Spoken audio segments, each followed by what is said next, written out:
Welcome into the Throwback Thursday edition of Main Street Sports Today, presented by the Tennessee Orthopedic Alliance of Columbia. I'm Maurice Patton, along with Wade Neely. We're coming to you from the Lee Company studios of our respective homes, and we'll be here with you for the next couple of hours discussing sports topics of local, regional, and national importance. So stick around. It's going to be fun. Wade, we're almost to the weekend. Almost to the weekend, and we are almost to triple digits.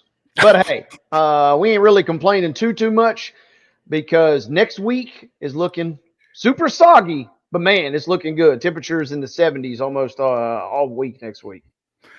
I got the Sonic slushy. I don't know if you can see it or not, but yeah. Shout out Sonic. Yeah, we got to do something about that too, by the way.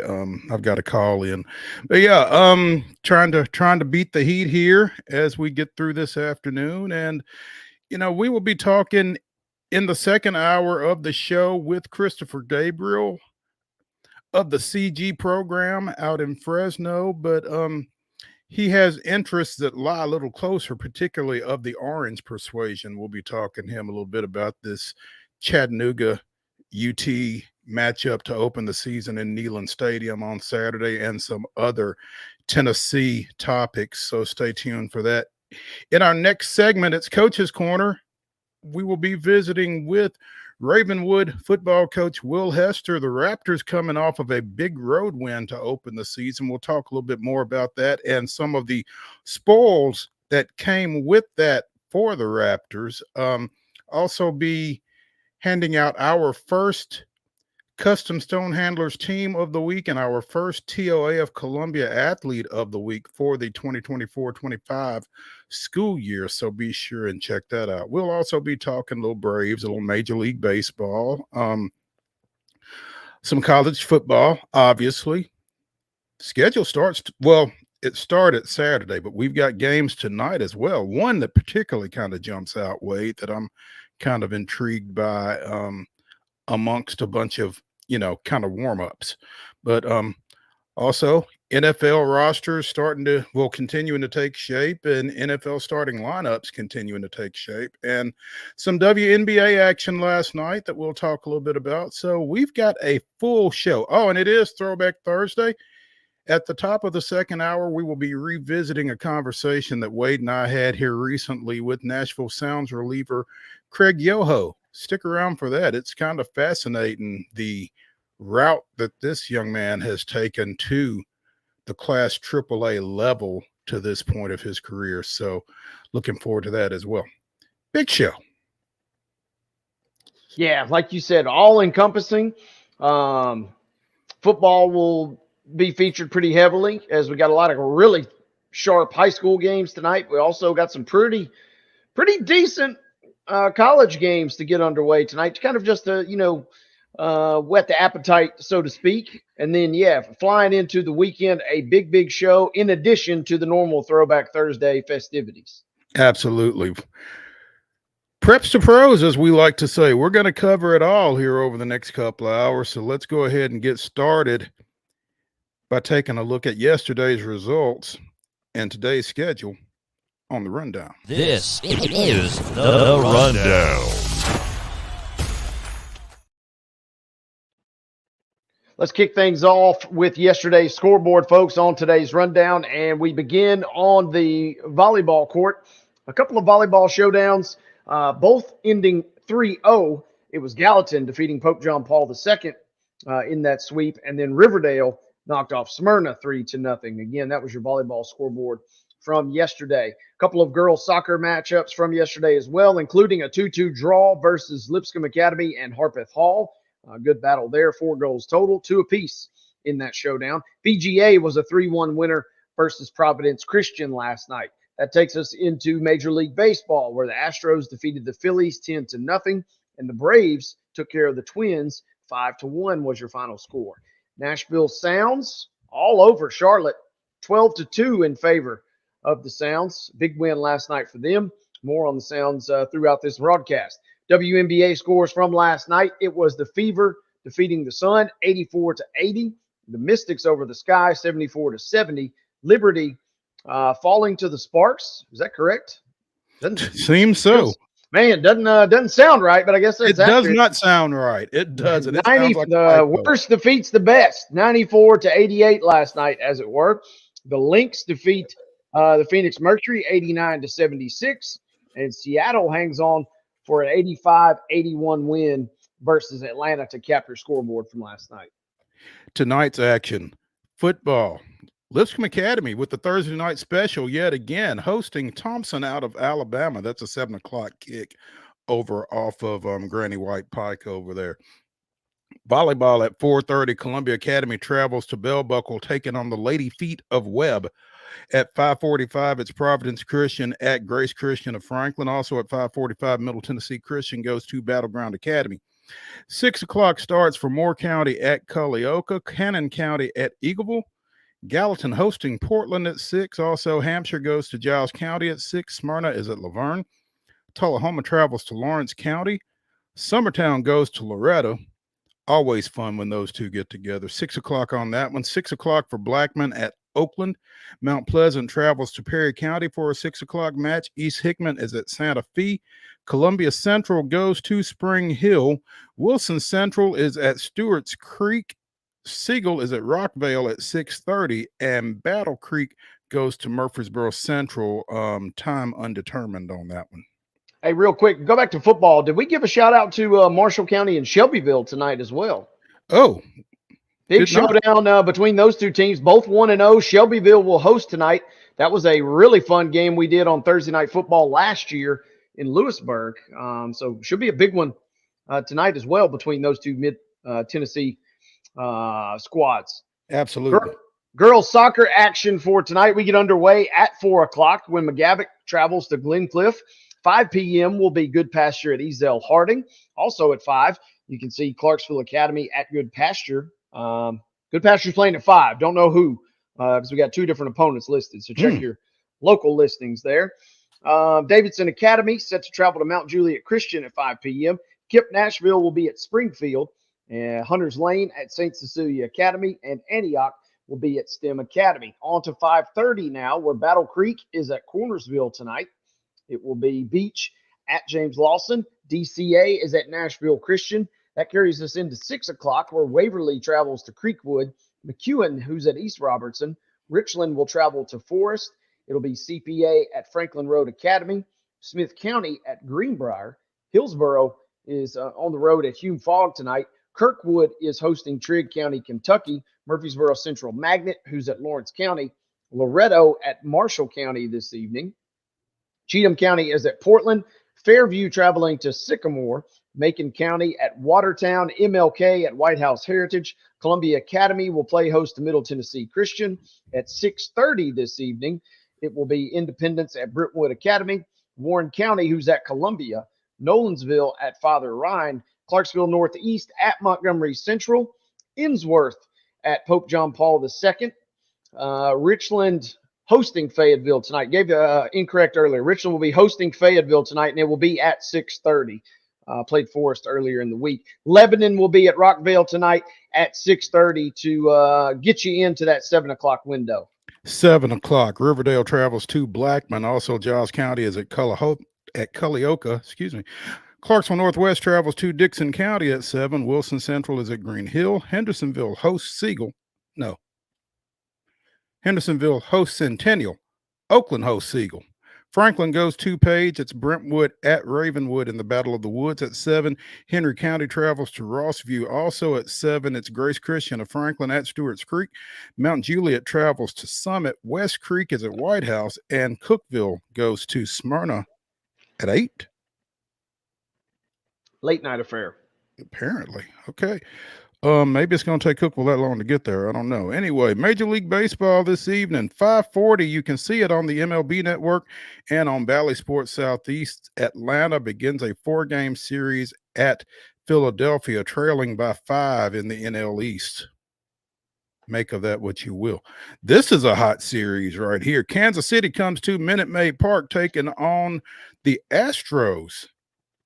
in a matchup of up-and-coming American League teams as the Royals try to take over the top spot in the AL Central and the Astros try to hold on to the top spot in the AL West. That's a 7:10 start. It can be seen locally or you can see it on MLB TV. And at 6:04 tonight, the Nashville Sounds continue their series over in Charlotte against the Knights. Ladies and gentlemen, that is your rundown.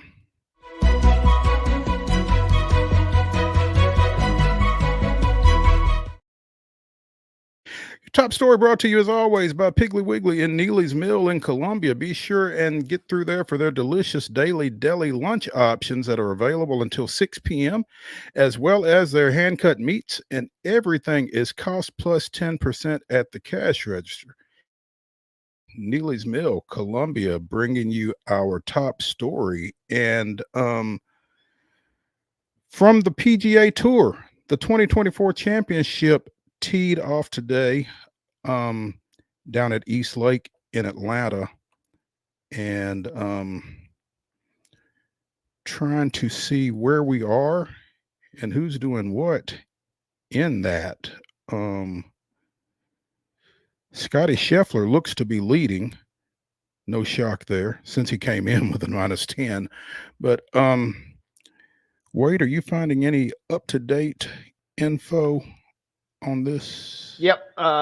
Good. Latest we can give you. Scotty and Xander are both through 5 holes. Xander has made up 1 shot. Remember, like you said, he was 2 shots behind Scheffler entering the day. So he's 1 under on the day and now 9 under for the tournament. Third place, 2 under this afternoon, Keegan Bradley.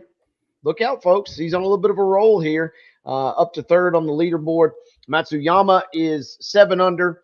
So 10, 9, 8, 7, 6 under. And then Adam Scott is the 6th in that situation as he's 3 under for the day. So that's your top 5. Scotty Scheffler, Xander Schauffele, Keegan Bradley, Hideki Matsuyama, and Adam Scott as they get ready to play on down in East Lake. Should be a fun weekend, man. It's going to be hot this weekend, but these guys will be out getting after it, trying to win their share of $25 million if you can knock it off on the weekend. And I guess the leaders went off last, so they are still out there in the heat of the day pretty much. Yep. Best score on the day thus far. Remember, there's only a 30-man field, no cuts to the best of my knowledge as well. So Taylor Penderth is he started the day at just 1 under, but he's 4 under for the round. So that puts him up to 5 for the tournament. Similar situation to Justin Thomas, who entered at even par. He's 4 under for the day. So 4 under individually is the best round for the day. And I'll be curious to see how these afternoon guys kind of fare because, yeah, the ball should be rolling, should be getting a little extra, tee to green in that regard as the big hitters go off and are just now through 5 or 6 holes. Where does fatigue in this heat in Atlanta, humidity figure in? Man, that's a great question. Presumably these guys have dealt with this. They played at altitude last week. They played in Memphis the week before, kind of like a training ground almost in a sense to get you ready. You had the heat 2 weeks ago. You had the altitude last week. Scotty's, he's a Texas guy, so I mean maybe he's used to these scorchers. It'll be fascinating. Vegas still lists Scheffler as your favorite, just a little over even money. Schauffele is just behind him. And beyond that, everybody is kind of, it looks like unless one of those 2 guys falls off a cliff, someone's going to have to flat out earn it. For instance, Keegan Bradley, who is in 3rd, he's 18-1 currently. These odds are courtesy of PGAtour.com. He's 18-1 at the moment. So, I mean, it's basically a 2-man tournament at the moment until one of those guys blinks. Everybody else is going to have to take it from them. So the PGA Tour is putting out its own odds. They use a third party. Okay. No, I don't want to give that company free shout outs, but yeah, there we go. They use their own entity, but yeah. Okay. All right. You can follow them along in real time, and I'll tell you who's not got great odds, and that is Billy Horschel, the former Florida Gator, who is 75 750 to 1, excuse me, after he goes out and shoots 2 over today. So he is 1 over for the tournament.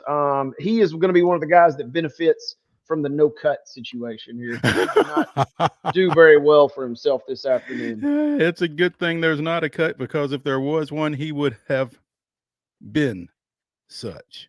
Could have been gone by the wayside. There ain't no doubt. Yeah. All right. Let's go ahead and take a break here on Main Street Sports Today, presented by the Tennessee Orthopedic Alliance of Columbia. When we return to the Lee Company studios, we will be handing out some awards and gearing up for Coach's Corner and a visit from Ravenwood's Will Hester. Stick around after the break.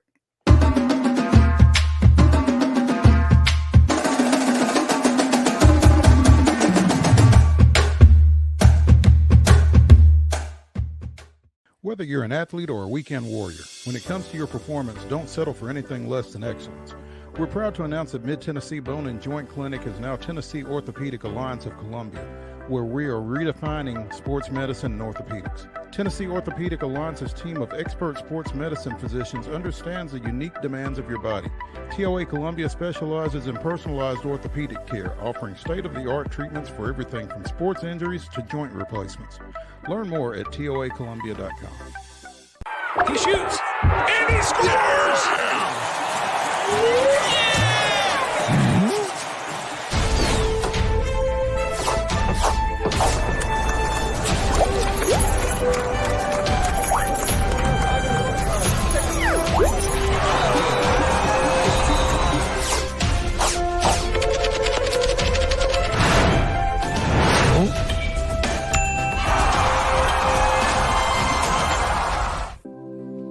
Custom Stone Handler supplies over 600 distributors and suppliers with quality stone products.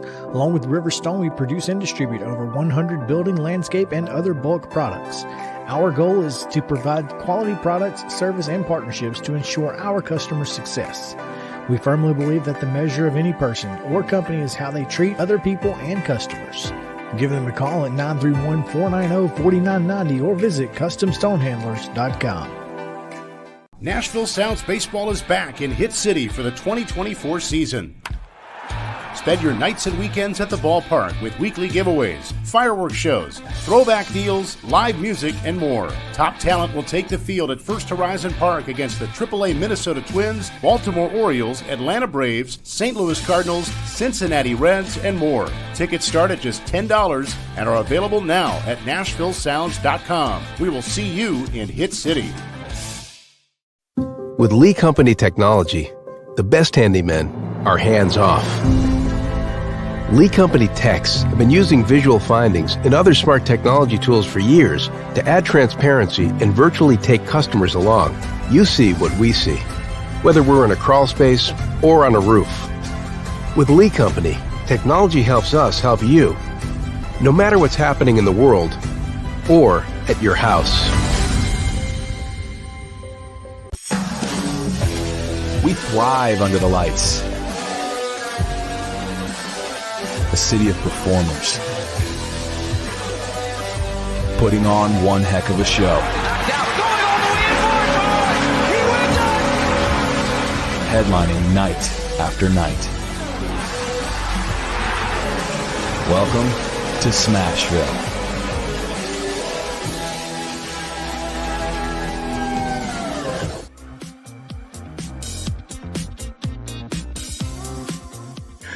Welcome back into Throwback Thursday here on Main Street Sports Today, presented by the Tennessee Orthopedic Alliance of Columbia. I'm Maurice Patton. That's Wade Neela. We're coming to you from the Lee Company studios of our respective homes, and we are joined now on Coach's Corner by triumphant Ravenwood football coach Will Hester, fresh off of a 27-17 win up at Alcoa in Friday's season opener. I don't think he's driving back from Alcoa, but he is driving. Will, good afternoon.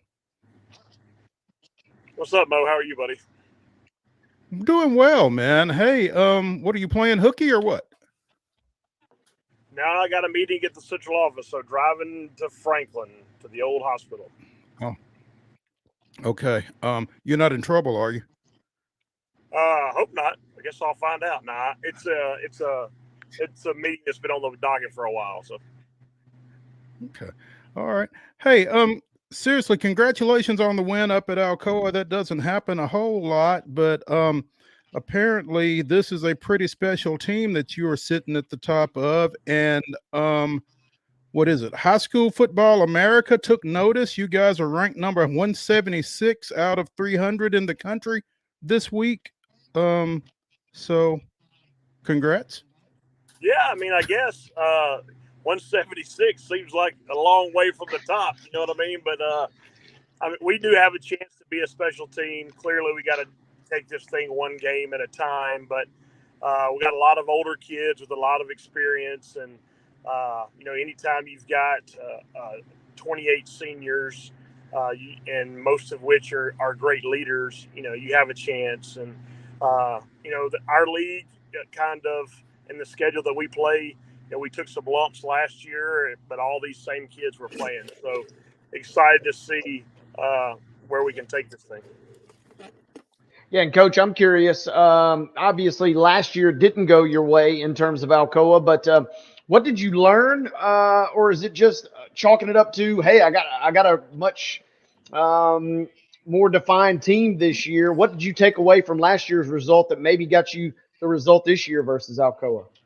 Yeah, I mean, every year's kind of different, right? I mean, they were senior heavy last year, and we were the young team, and it's kind of flipped this year. I think they've got like 6 or 8 seniors on their squad this year, and starting a bunch of sophomores and stuff. And obviously, it's Alcoa. When you play 15 games a season like they do, you can get caught up on your technique and your skill set really fast because you're getting a lot more practice than everybody else is. So they're not your average young team per se, but I think it was just kind of, the difference in the 2 years for the two teams. And then with a win like that, or better yet, what's it like playing in a game and an environment like that in your very first outing of the season? And how do you potentially use that momentum now to roll into what Mo just said was going to be a really challenging schedule for you guys this year? Yeah, I mean, I think it's all about, you want to find out where you are. We've played, Alcoa now the last 2 years. 2 years before that, it was NBA, right? I mean, we've generally had that opening game that's been super tough to kind of measure yourself and find out, where your weaknesses lie. The things I was most proud of, right? It was a week 1 game. We had 3 total penalties, which you don't see very often. Oh, wow. We were able to take the opening drive 80 yards. So our first possession of the season, we were able to drive 80 yards for a touchdown. It was some things that generally are a little sloppy in game 1 that were not that way.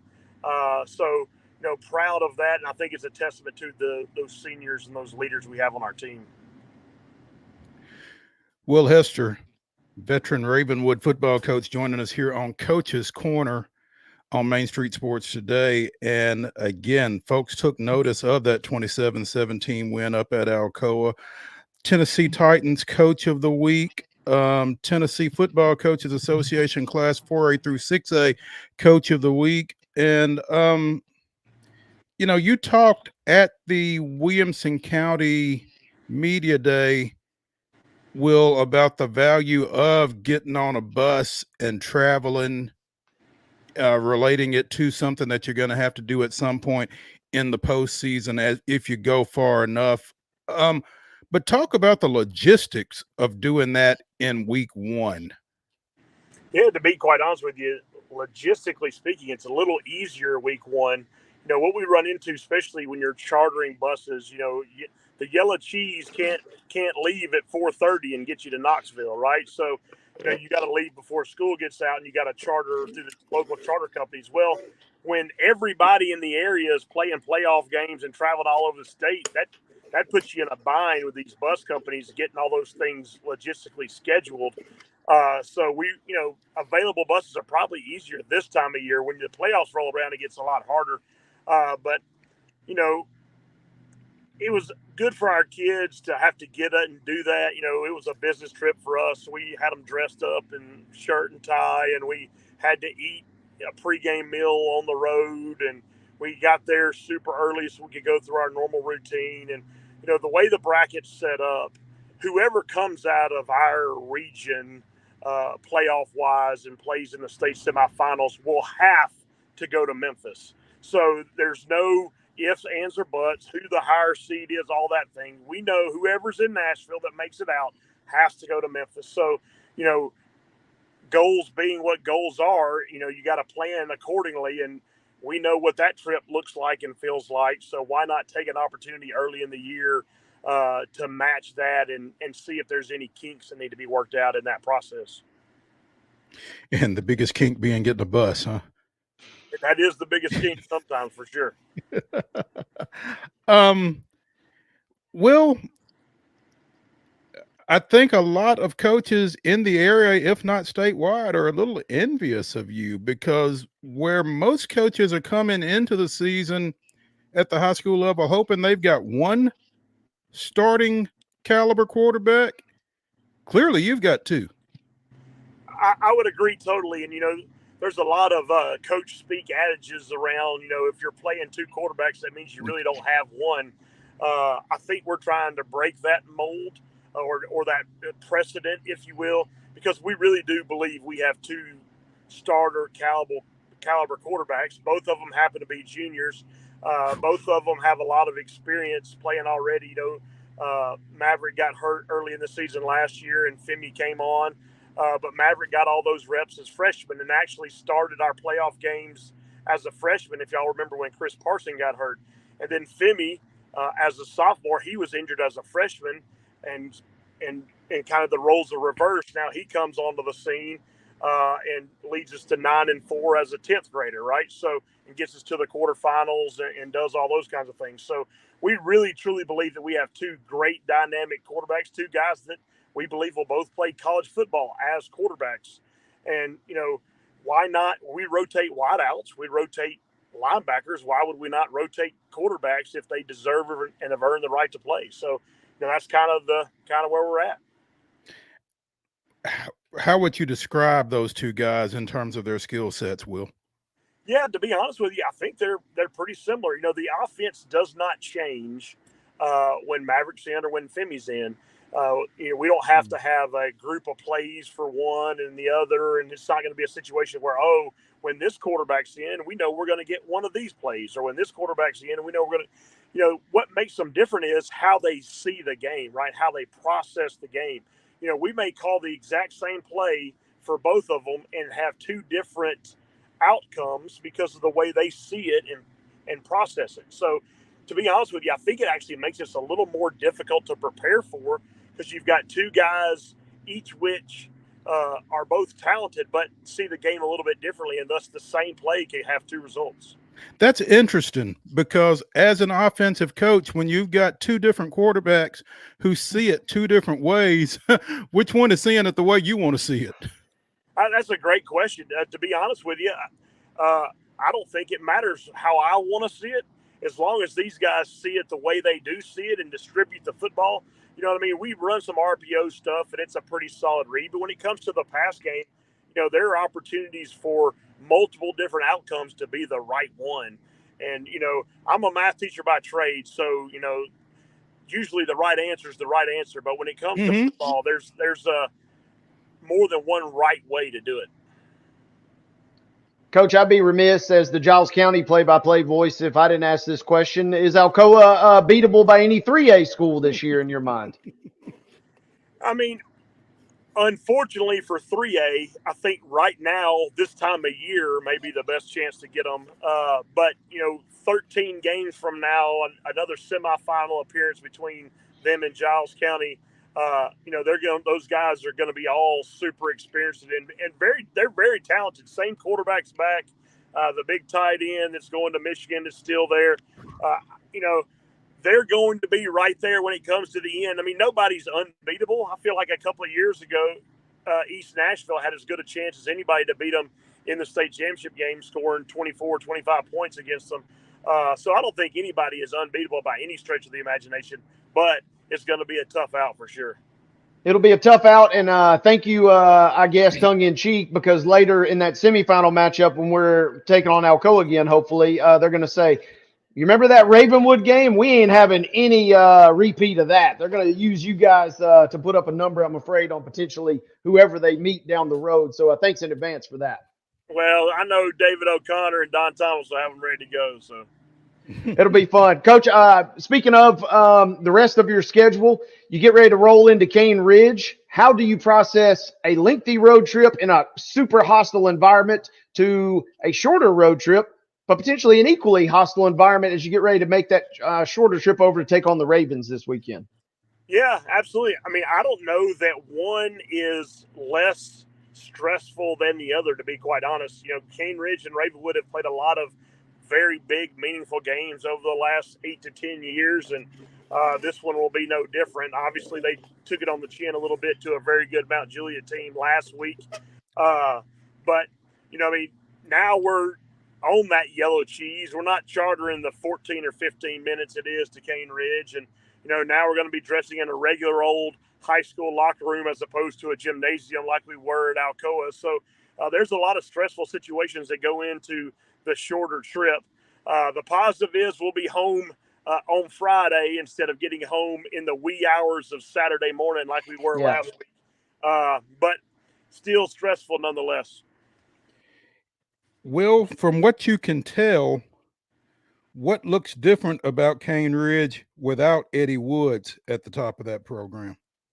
Well, I have a lot of respect for Eddie. He and I have spent a lot of time talking football and hanging out. And I hate, to be honest, that he's not coaching in our area right now, because I do think he's one of the best.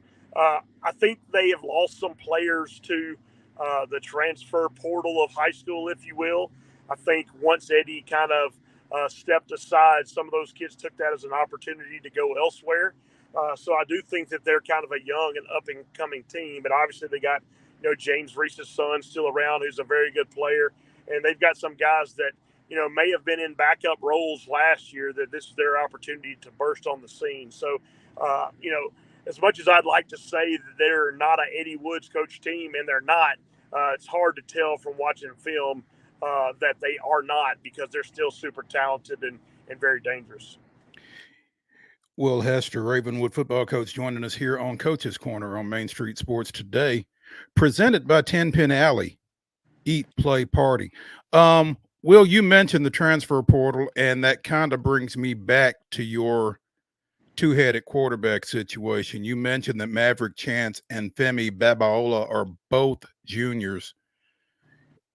How do you approach that from a coach's standpoint? Because I mean, I don't know that there's necessarily a keeping them both happy mentality, but how do you go about that, particularly in this day and time where the transfer portal is open?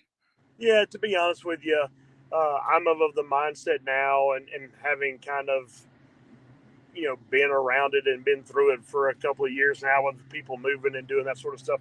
I don't, just like you said, I don't think there is a keeping them happy. I think we can just play it out, and however it plays out, you know, I mean, it's going to be what it's going to be. I mean, we're not going to be able to keep everybody happy. We're a team of 111 players. I can only put 11 of them on the field at any one given time.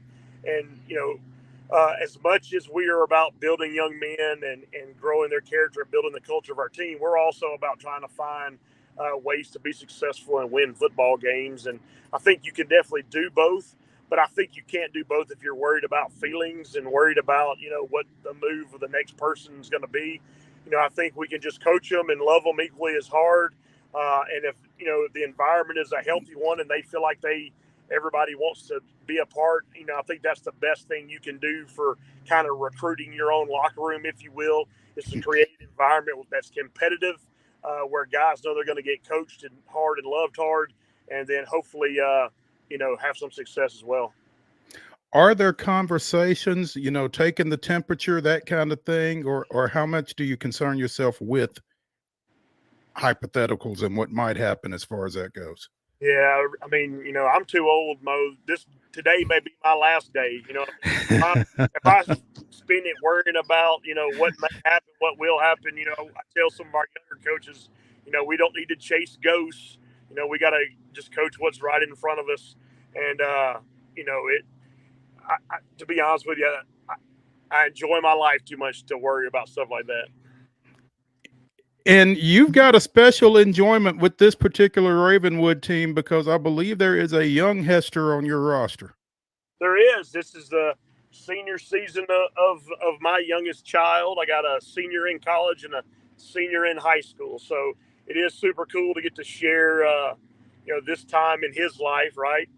He wants to go on and be a coach. So he's going to go off to college and get involved in a football program somewhere, probably not as a player, more as a student assistant manager type guy, but super excited to have this time with him, and we're creating memories that he and I will look back on as some of the special times for both of our lives.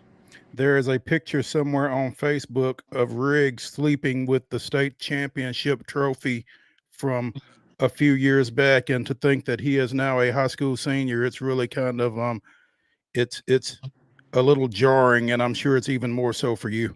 Yeah, I mean, we're old, Mo. I mean, we've been doing this thing a long time. You and I have had these conversations for a lot of years now, and yeah, I mean, the sad part is it goes super fast. My speech this morning, we walked through this morning. That's our Thursday morning routine, and my speech to the seniors were, guys, 9 p.m. tomorrow, we're already going to be 20% through the regular season. It goes super, super fast, man. Both this life and this football season all go really fast. Coach, before we get you out of here, biggest thing or biggest adjustment, good or bad, you'd like to see out of your team from week 1 versus Alcoa to tomorrow night versus Cane Ridge? Yeah, I mean, it's coach speak, right, to say the biggest strides of the season are made from game 1 to game 2. I felt like we played a pretty solid game 1, so to continue that upward mobility is going to be kind of difficult. We did put the ball on the ground twice against Alcoa, both leading to points for them. They scored 10 points off of or 9 points really off of our turnovers, and we got to make sure that we clean that up and protect the football a little better. I think if we can do that, we will have made those strides from game 1 to game 2 that we need to make. But in the end, finding one way to score one more point than Cane Ridge does will make this old coach happy. I promise you that. Yes, sir. Will Hester, Ravenwood football coach, joining us here on Coach's Corner on Main Street Sports today. Will, like I said, I hope you're not in trouble, and if you are, be sure and let me know. But we will catch up with you soon, man. We appreciate you taking some time with us. Absolutely, guys. Talk to y'all soon. All right. Hey, before we get out of this segment, obviously, as we said, we need to present a couple of our weekly awards. We will start with the Custom Stone Handlers Team of the Week. Besides the military, high school athletics is your biggest team building endeavor, and Custom Stone Handlers is proud to present the Into Win Life Team of the Week award to the Summertown Eagles football team under second-year coach Dan Winfrey. Scored a couple of first half touchdowns, came up with 3 turnovers, 2 in the red zone to preserve a 14-0 victory over Class 5A foe Lawrence County in the Eagles team home opener last week. So again, congratulations to the Summertown Eagles, our Custom Stone Handlers Team of the Week.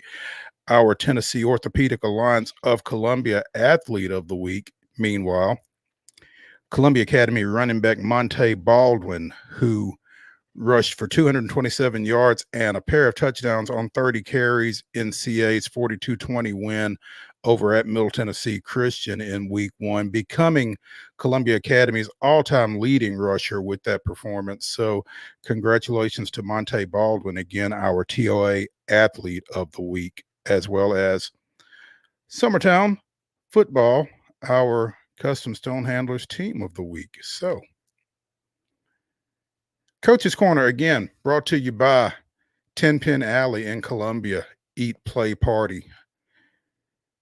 We will take a break here on Main Street Sports today. And when we return to the Lee Company studios, we'll be talking a little baseball. So stay tuned when we come back after this.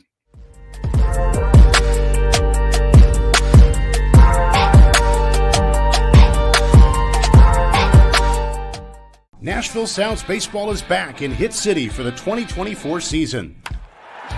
Spend your nights and weekends at the ballpark with weekly giveaways, fireworks shows, throwback deals, live music, and more. Top talent will take the field at First Horizon Park against the AAA Minnesota Twins, Baltimore Orioles, Atlanta Braves, St. Louis Cardinals, Cincinnati Reds, and more. Tickets start at just $10 and are available now at NashvilleSounds.com. We will see you in Hit City. Whether you're an athlete or a weekend warrior, when it comes to your performance, don't settle for anything less than excellence. We're proud to announce that Mid-Tennessee Bone and Joint Clinic is now Tennessee Orthopedic Alliance of Columbia, where we are redefining sports medicine and orthopedics. Tennessee Orthopedic Alliance's team of expert sports medicine physicians understands the unique demands of your body. TOA Columbia specializes in personalized orthopedic care, offering state-of-the-art treatments for everything from sports injuries to joint replacements. Learn more at toacolumbia.com. With Lee Company technology, the best handymen are hands-off. Lee Company techs have been using visual findings and other smart technology tools for years to add transparency and virtually take customers along.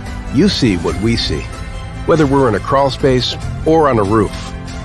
With Lee Company, technology helps us help you, no matter what's happening in the world or at your house.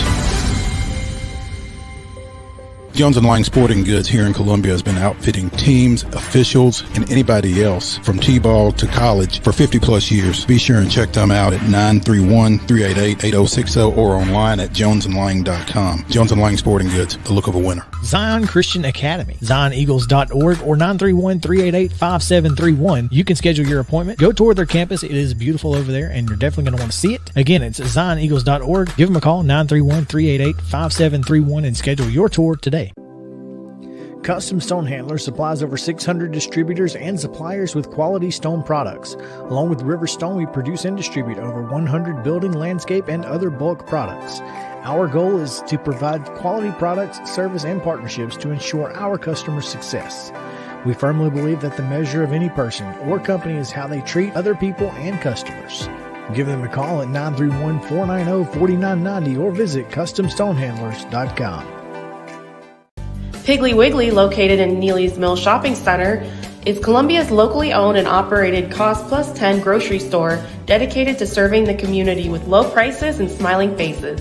Piggly Wiggly offers fresh, hand-cut meats daily as well as daily hot plate lunches from their deli counter.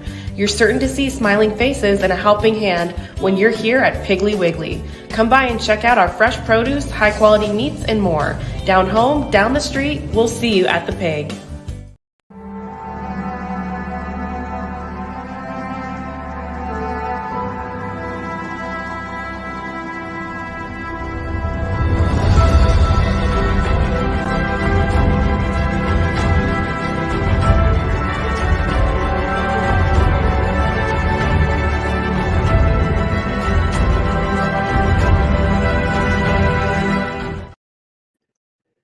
August 29th, 2010, after Matt Diaz's two-run pinch hit home run in the ninth brought Atlanta all the way back from a 5-run deficit to tie the contest, Brian McCann's double was reviewed for 86 seconds and determined to be a game-winning solo home run in a 7-6 Braves victory over visiting Florida.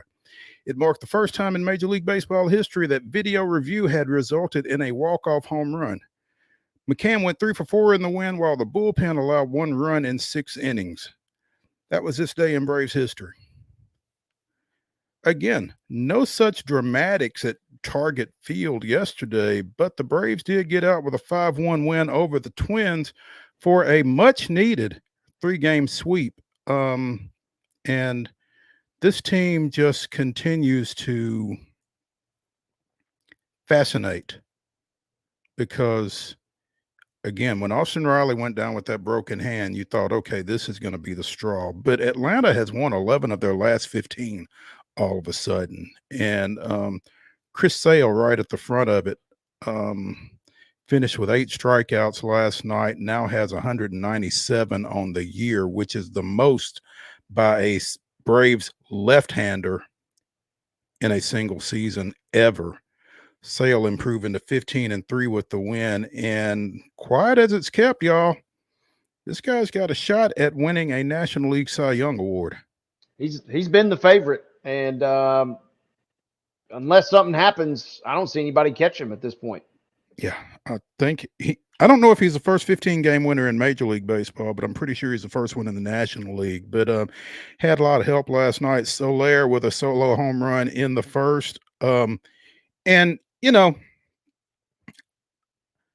I'm going to eat a little bit of crow right here because I've not been the biggest Brian Snitker fan. Okay, I've not been a Brian Snitker fan at all.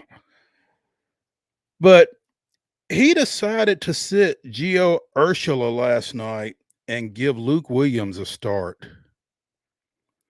All Williams did was hit a couple of doubles, 1 for 2 runs in a 4-run seventh. And I mean, if you're going to hammer a dude for screwing up pitching moves and that kind of thing, then you got to give him his props for walking in and deciding, you know what, I'm going to give Luke Williams a start at third base today.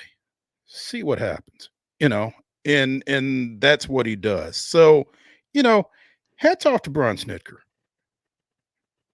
For this game, at least, it sounds like. For this game. It sounds like you're tiptoeing into that. You ain't full-blown fandom yet, but you're tiptoeing in the waters. I am just trying to give credit where credit is due, and I'm trying to be able to maintain my objectivity. Again, if you're gonna hammer somebody when you feel like they screw up, then you ought to be able to acknowledge them when you feel like they did something good. And you can't argue with the fact that he did something good by throwing Luke Williams in the starting lineup yesterday. So again, props to Snitker for pulling that trigger last night. Let's see.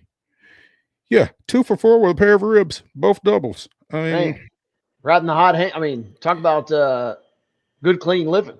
Yeah, and so we'll see. I've not seen a starting lineup for today yet. I would imagine Urshela is back in there just because I don't know that you want to try to push that. But 5:40 today, you've got Charlie Morton getting the start for Atlanta, 7-7 with a 4.24 ERA up at Citizens Bank Field against Christopher Sanchez, 9-9 with a 3.51 for the Phillies. The Phillies licking their wounds a little bit, as we said, after the Astros got out of town with a 10-0 victory yesterday. Spencer Adighetti, 7+. Luke Williams batting, playing third today. Oh, okay. We're going to ride the hot hand. Yep. Okay. Play him until they stop him, I guess. Yes, sir. But yeah, Adighetti, 7+ no hit, Wade. I mean, hey, I joked about the no-hitter yesterday, and man, it was looking pretty promising there for a little bit. Houston has flirted with, they've got the one, obviously, but man, they flirted with several other no-nos this season. Yordan Alvarez took all of the suspense out of that one last night. Not 1, not 2, but 3 bombs in that big win for the Astros. So, as we stand, again, Philadelphia, I believe, is 5 up on the Braves in the National League East. And again, I'm not necessarily sure that the East is where the Braves need to be focusing their attention. But if they can somehow split this series, then maybe all of a sudden that becomes a little bit more manageable. I'm not sure, but they are 4 games up on the Mets for the final wild card spot, 2 games behind the Padres in the Mets crumbled last night too. Mets gonna Met. Yeah. Hey, real quick, I love this, by the way. Couple quick things. You mentioned the no-hitter potentially bid. Alvarez hits combined 1,190 feet worth of home runs, and Altuve stole home. So I mean, they had a little bit of everything. They did.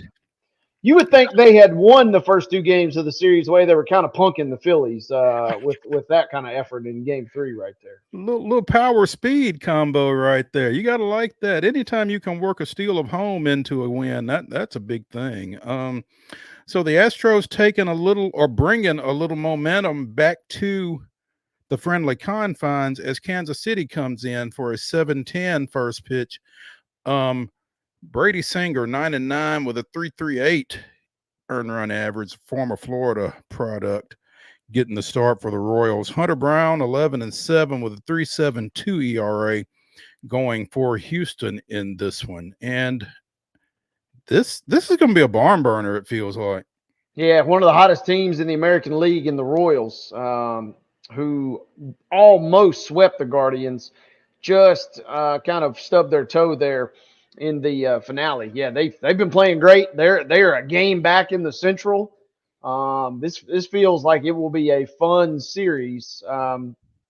Houston's trying to fend off Seattle, who suddenly kind of got a little sign of life, a little bit of a pulse there. So I'm looking forward to what should be a good one coming up the next couple of nights. Absolutely.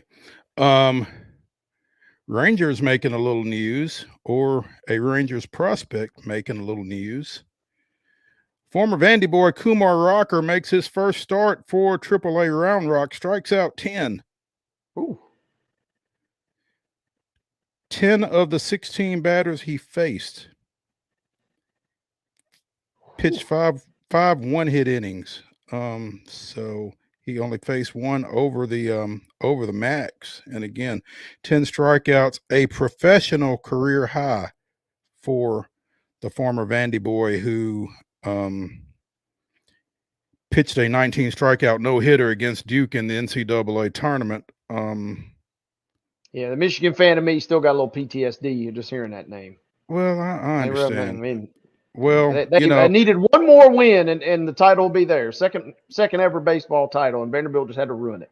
Well, but you know what, though? There are a lot of Vanderbilt fans that have PTSD over Michigan as well. Wow. And Alan Oaks in particular. Yeah, that was a regional. I guess that was when Vanderbilt, was on the come up. They weren't just on the come up. Wait, they were the national #1 seed. So yeah, they haven't won it yet, right? I'm still friends with Alan Oaks, by the way, on Facebook randomly. I added him after that regional, and I asked David Price about that one time. I saw him. Oh no! Are you serious? I had to, man. What do you think? I'm a poser here, and he was not too bad. He said he still was. This was like 5 years after the fact, and he still remembered that, and he said he knew Alan Oaks, and they had traded messages since then. But yeah, Rocker absolutely decimated me there, and I don't foresee Michigan getting back to the promised land that close anytime soon. The way they've last 2 or 3 seasons have gone. Obviously, you know the Rocker story, drafted in 2021 by the Mets, who did not sign him because they didn't like what they saw in his physical. Drafted by the Rangers.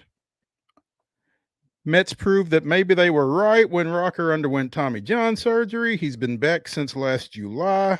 I'm sorry, since just this July, I guess. And an 11.75 strikeout to walk ratio in 31 minor league innings to this point. Now, does he get to Arlington before the end of the year? Hard to say. On one hand, if you're the Rangers, why rush him? On the other hand, if you're the Rangers, might as well get him to the majors and maybe get him a little acclimated before 2025. Yeah, a little splash of the big time, right?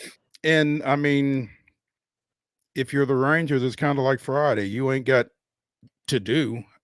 Might as well. So that'll be something to kind of keep an eye on here, I think, over the next few weeks. One of the few things to keep an eye on as Texas, for now, defending World Series champion, goes. So Shohei making news yesterday. Hit a home run, stole a couple of bases. I think he's now at 42, the most in each of those categories by any major league player. A lot of 40-40s, but it was 40 home runs and a bunch more stolen bases or something like that. I think Ronald hit 40 home runs and had 73 steals last year, but 42 home runs and 42 stolen bases, I believe, is the most of anyone. And he's the fastest to get to those numbers. And so obviously, with the amount of games that the Dodgers have left, could be looking 50-50. Yep. I just saw a screenshot a couple days ago. The odds are out there, and the odds were looking pretty good because, I mean, at the leadoff position, it's been fun to watch this guy in his first season in the National League, and he is a rare talent for a really good team, and it's going to be fun to watch him potentially see what happens in the postseason after a couple of, kind of toiling in mediocrity in terms of the team's success out there in Anaheim before.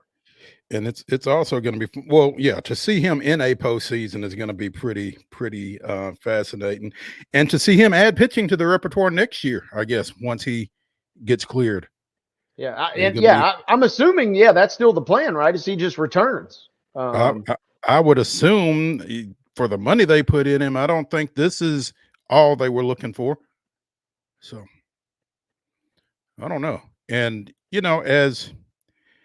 as unhealthy as the Dodgers have been on the mound this year, I'm sure they would welcome those reinforcements from him in 25. So definitely something to keep an eye on. Let's go ahead and take a break here on Main Street Sports Today, presented by the Tennessee Orthopedic Alliance of Columbia. When we return to the Lee Company studios, it is Throwback Thursday, and we will throw it back to our recent visit with Nashville Sounds reliever Craig YOHO. So stay tuned when we come back to the Lee Company studios after this.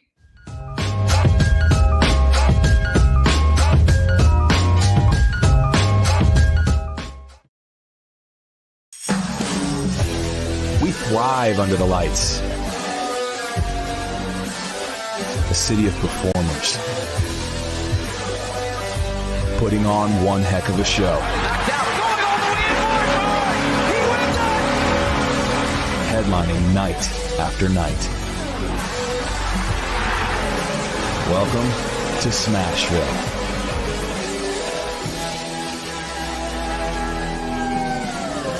Whether you're an athlete or a weekend warrior, when it comes to your performance, don't settle for anything less than excellence. We're proud to announce that Mid-Tennessee Bone and Joint Clinic is now Tennessee Orthopedic Alliance of Columbia, where we are redefining sports medicine and orthopedics. Tennessee Orthopedic Alliance's team of expert sports medicine physicians understands the unique demands of your body. TOA Columbia specializes in personalized orthopedic care, offering state-of-the-art treatments for everything from sports injuries to joint replacements. Learn more at toacolumbia.com. With Lee Company technology, the best handymen are hands-off. Lee Company techs have been using visual findings and other smart technology tools for years to add transparency and virtually take customers along. You see what we see, whether we're in a crawl space or on a roof. With Lee Company, technology helps us help you, no matter what's happening in the world or at your house. Jones & Lang Sporting Goods here in Columbia has been outfitting teams, officials, and anybody else from T-ball to college for 50 plus years. Be sure and check them out at 931-388-8060 or online at jonesandlang.com. Jones & Lang Sporting Goods, the look of a winner. Zion Christian Academy, zioneagles.org or 931-388-5731. You can schedule your appointment. Go tour their campus. It is beautiful over there, and you're definitely going to want to see it. Again, it's zioneagles.org. Give them a call, 931-388-5731, and schedule your tour today. Piggly Wiggly, located in Neely's Mill Shopping Center, is Columbia's locally owned and operated Cost Plus 10 grocery store dedicated to serving the community with low prices and smiling faces. Piggly Wiggly offers fresh, hand-cut meats daily as well as daily hot plate lunches from their deli counter. You're certain to see smiling faces and a helping hand when you're here at Piggly Wiggly. Come by and check out our fresh produce, high-quality meats, and more. Down home, down the street, we'll see you at the Pig. Nashville Sounds Baseball is back in Hit City for the 2024 season. Spend your nights and weekends at the ballpark with weekly giveaways, fireworks shows, throwback deals, live music, and more. Top talent will take the field at First Horizon Park against the AAA Minnesota Twins, Baltimore Orioles, Atlanta Braves, St. Louis Cardinals, Cincinnati Reds, and more. Tickets start at just $10 and are available now at NashvilleSounds.com. We will see you in Hit City.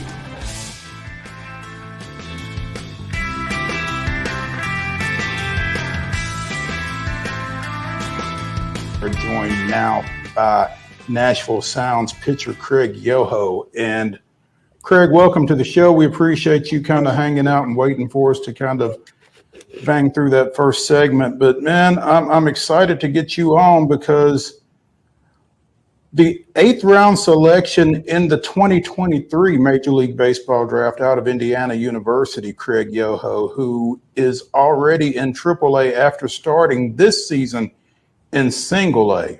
Man, do you know where you are right now? Yeah, first off, thanks for having me. And yeah, this year's been kind of a whirlwind. Started out in High A up in Wisconsin, and now I'm here in Nashville. So it's been a great season so far. Weather's a little bit different from Wisconsin in April to Nashville in August, I imagine. Oh yeah, I've had to unpack all my beanies and thermal gear, and so I had to break out the tank tops to get some sun and stuff. What is it that has allowed you to move so quickly, and has the pace of your movement, been what you expected, or how would you assess your progression to this point? Yeah, honestly, it's just been a lot of just leaning on what my strengths are, not trying to be somebody that I'm not, just sticking to what I do well and not trying to, compensate or anything like that. And then, it's still the same sport that I played when I was a little kid, when I was in high school, and whether, I'm in High A or whether I'm in AAA, it's the same game. And, there people hitting off me are playing the same sport as well. And so it's just not making the moments bigger than what they actually are, and just going out there, having fun and competing. And, that's what I'm great at. That's what I love to do. And just keeping it simple has really just helped me, keep a level head and stay focused. And, it's allowed me to move quickly. And, that's been a great blessing. Craig, a lot of it seems like, staying within yourself and kind of being just obsessed with the moment. But I'm curious, what lessons have you learned through your various stops already this season from teammates, coaches, et cetera? What advice are you picking up as you go along? Yeah, honestly, it's just it's been quick, and I've gotten to be with a lot of different teammates and coaches already this season, and the Brewers do a great job with all their coaches and their staff members, and so just kind of the message and like the things that they value from top to bottom are fairly the same, which makes it that much easier as you move through. It's like when you move up a level, it doesn't all of a sudden change what they're trying to teach and preach, and it gives you that, I guess, stability and kind of, what you're going to expect, and what they're going to expect of you. And so that's been really helpful. And just, working with guys and just kind of picking up on something that they do well, whether it's routine or, something with a pitch or, part of the game and managing it. And so just little things along the way is just talking shop with the guys in the bullpen or whatever it may be in the, in the clubhouse. So it's been great. And we have a great group of guys all throughout the org. So it's been a great help. You obviously got to have a lot of confidence to be able to do what you're doing on a nightly basis. But I'm curious, as you've gone on, is there one particular moment that you can look back to at any point during this season and you're like, oh, yeah, something either switched, or that's when I realized, like, hey, I really have a shot to kind of make a career out of this thing? Kind of curious if there was one singular moment or if you've just been riding everything. Honestly, it hasn't been one singular moment, which I think is a good thing, because it's just been like every outing I keep building on what I did well. And so, I don't try to, reinvent myself from one outing to the next, whether it's, good, bad, or in between. It's like, just take what's good and then just keep stacking those days. I know how cliche it sounds, but, it's not like all of a sudden one day I figured it out and now I'm super confident. It's just been a building step all throughout. When I started in High A versus now, I don't feel like I'm that much different, but it's just continuing to take the good that comes out of each outing and then just, continuing that on. As easy as it sounds, but it's not. Craig YOHO, reliever for the Nashville Sounds, joining us here on Main Street Sports today, presented by the Tennessee Orthopedic Alliance of Columbia. 38 appearances, all of those out of the pen this season at 3 different levels, as he said, with the Wisconsin Single A affiliate of the Midwest League, with Biloxi down in the Southern League, and 4 appearances with the Sounds. 3-1 with an earned run average of 0.76. That's solid. Thank you. What do you feel like? What is it that you do when you're doing what you do well?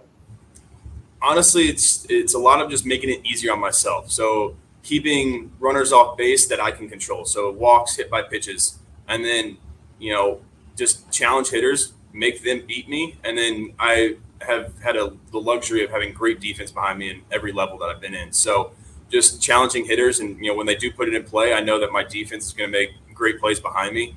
And just that recipe has been great. It's been working, and I'm going to continue to work at the highest level too. I'm going to have great defenders there, and just eliminating the stuff that I can control has really just made it easy on me and allowed me to strike a lot of guys out and keep runners off base, which keeps guys from scoring. So 90 strikeouts, 14 walks in 47 2/3 innings combined between AA and AAA. I strike a lot of guys out. Yeah. He strikes a lot of guys out. Yeah. As a Braves fan, I've watched Spencer Schwellenbach. I don't know how much baseball you get to watch that you're not playing at this point, but he kind of made a jump similar to yours as well from AA almost straight up to the majors. And early in the season, it was almost like he was throwing too many strikes, like he was around the zone too much. Has that ever been a concern for you? Is that a concern for you? How do you address that, if it is? That's something that as a reliever, you kind of have a little different approach to each and every outing. Obviously with scouting reports, and I might only face 6 of the 9 hitters, or 3 of the 9 hitters in an outing. So Schwellenbach was a starter, so it's a little bit different approach. You're trying to keep pitch counts down, stuff like that. So coming out of the pen, obviously I'm trying to throw my best stuff. I'm trying to get hitters out as quick as possible and as soon as possible. So especially with my pitch arsenal, I have a lot of stuff that moves, and so even if it does end up in zone at a high clip, it's going to be moving on them. So it's not going to be just a fastball down the middle. If it starts out down the middle, it might not even end up as a strike. So it's like, it's a little bit of, I guess, a safety blanket in a way where it's like I can attack the zone and know that like the damage is going to be limited for the most part. So, and then that's when my great defense behind me is going to make a play to pick me up. So it's just kind of puts me at ease when I'm pitching to, just challenge hitters and just see how well my stuff plays in the zone. And then obviously you adapt if, a guy's on a certain pitch and you go from there. You've been out of the pen all this season and pretty much throughout your career with the Brewers organization. What is your background? I mean, were you a starter at Indiana, or how does a pitcher become a reliever at the professional level? Yes, so I was a position player basically my first 4 years through college. Had injuries through college, had 2 elbow surgeries and a knee surgery, and got to the point where it was my 5th year of college. I hadn't really played a season yet, and I knew pro ball was my dream and playing in the big leagues, and I just knew I had to give my body a chance to get to the next level, and that was through pitching basically. So my last year at Indiana, I decided to be a pitcher and found a role in the bullpen, and I was coming in second inning sometimes, closing sometimes, just wherever the team needed me. And then the Brewers, took a chance on me in the 8th round, like you mentioned earlier, and the rest has kind of been history. So it's worked out, and I'm excited to embrace this role and maybe be a back-end bullpen arm in the near future. So, how does that play to your advantage, Craig? The fact that you have not been a pitcher your whole life. I mean, your arm isn't necessarily the age of a lot of other pitchers your age because you were a position guy for most of your career, somewhat like Schwellenbach again. Yeah, and that's been a huge help, I believe, personally, in developing pitches, because I don't have that, muscle memory from when I was, 15, trying to, oh, that's just how I throw my curveball all my life, and I can't change that now. And so it's really helped me adapt very quickly and, shape my pitches because everything's brand new. So it's really been, I guess, a blessing kind of in disguise.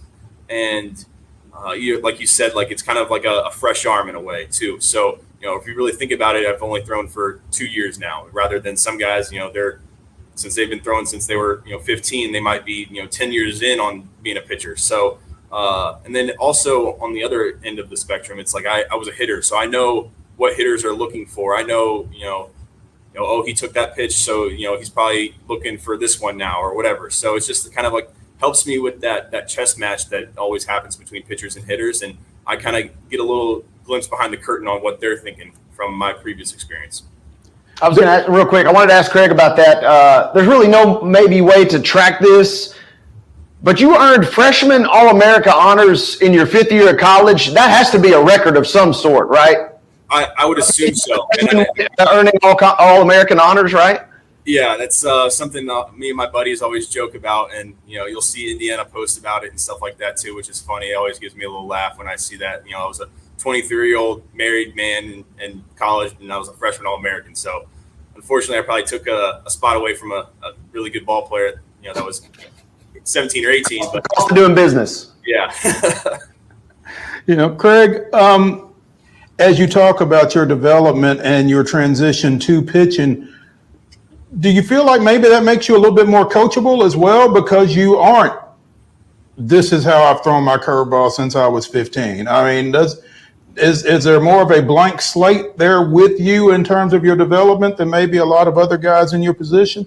Yeah, absolutely. I mean, I'm going into Indiana my first year. It was like I had threw a fastball. I had a pretty good arm, and so it was like, all right, well, obviously I need a secondary pitch and a third pitch after that. So worked with pitching coaches there and developed a curveball, and then I kind of ended up coming up with my changeup kind of on my own, and then like you said, it's a blank slate, so everything's basically on the table. This offseason I was able to add a cutter. Once I kind of got comfortable, and it's I haven't really used it much this season yet, but it's like something I always have in my back pocket whenever I do need it. And so I'm always open to new things, because it's like I'm not stuck in my routines, or I don't have my superstitions where it's like, oh, this I don't do this today, I've been doing it for the past 10 years, I'm not gonna have a good outing or whatever. So that's kind of been nice, where it's just like I go out there, be athletic, have fun, compete, and the results will be themselves. So yeah, as a reliever, obviously, as you said, you don't know when you're going in, you don't know if you're going in.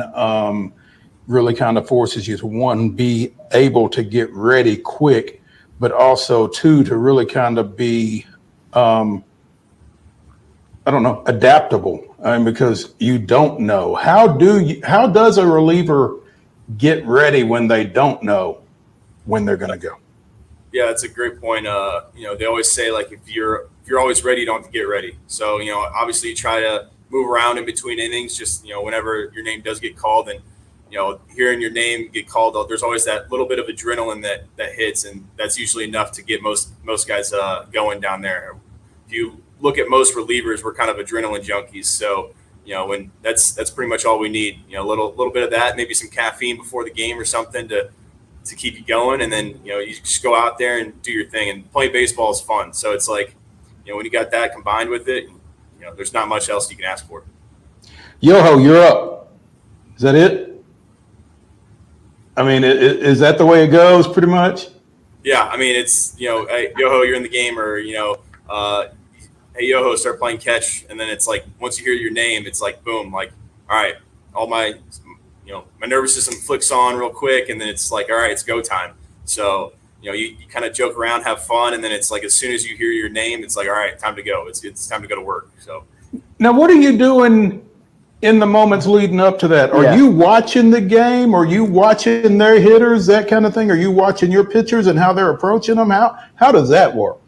Absolutely. It's you watch certain hitters, and you kind of pinpoint, like, okay, like, hey, he hit that pitch off of our starter, for a double in the gap. Like, that's good to know. You kind of just store that away, and then like, oh, okay, they're being really aggressive first pitch tonight. Like, let's maybe throw something like strike the ball first pitch to see if I get them to chase. So it's just like little notes like that you kind of keep up during the game. But like at the same time, like you got to remember we're playing a game. So it's like there's a little bit of a middle ground there where it's like you want to have a little fun and, hang out with the guys down there. But at the same time, we're here to work. And so, just keeping those little like notes in the back of your head. And then obviously you get the scouting report of like the next 3 hitters whenever you're getting up and getting hot. So, the pitching coaches down there always do a great job of kind of getting you prepared for when you go into that position where it's like you might be bases loaded, nobody out.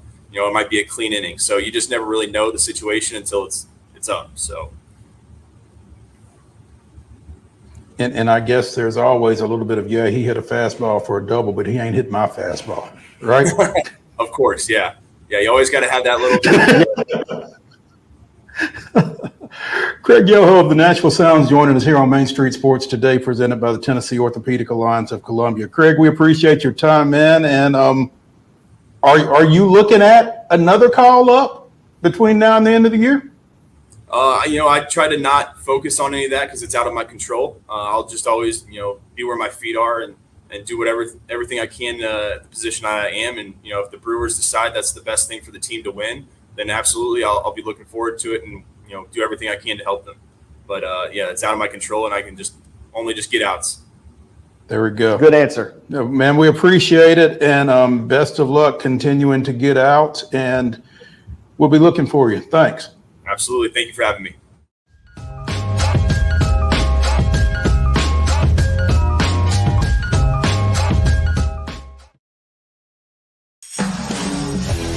We thrive under the lights. A city of performers.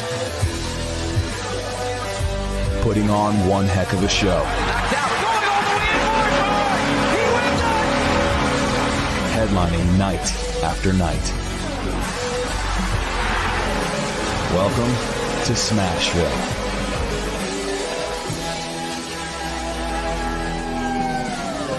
Whether you're an athlete or a weekend warrior, when it comes to your performance, don't settle for anything less than excellence.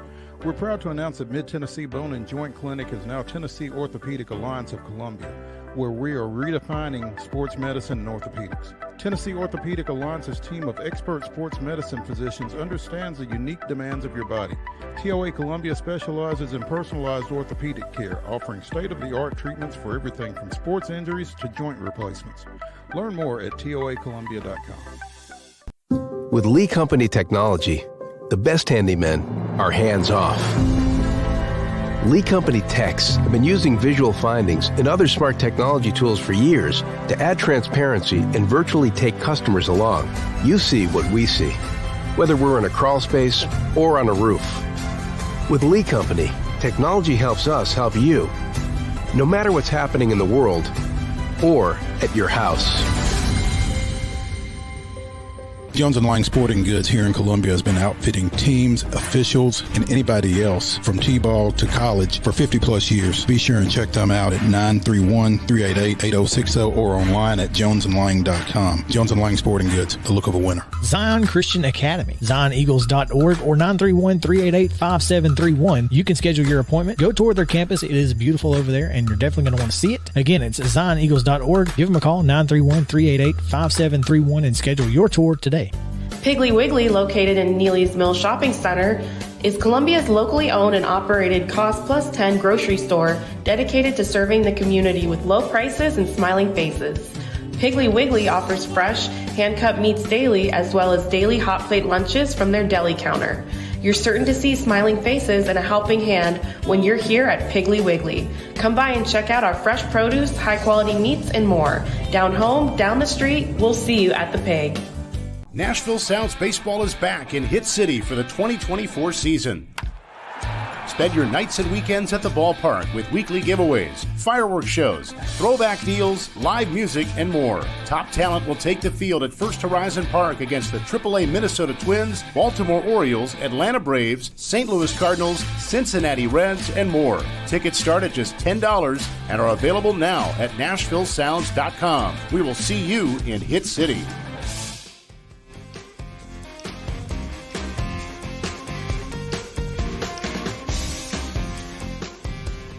Throwback Thursday continues here on Main Street Sports Today, presented by the Tennessee Orthopedic Alliance of Columbia. That's Wade Neely. I'm Maurice Patton.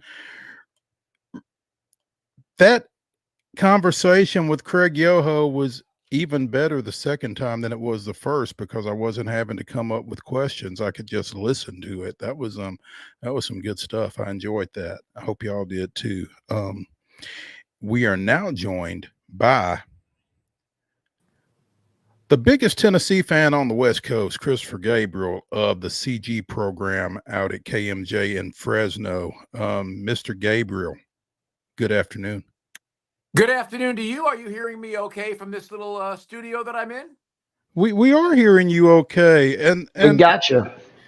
And I wish all I was doing was hearing you, but I just glanced at the screen, and I guess you have to adapt a team.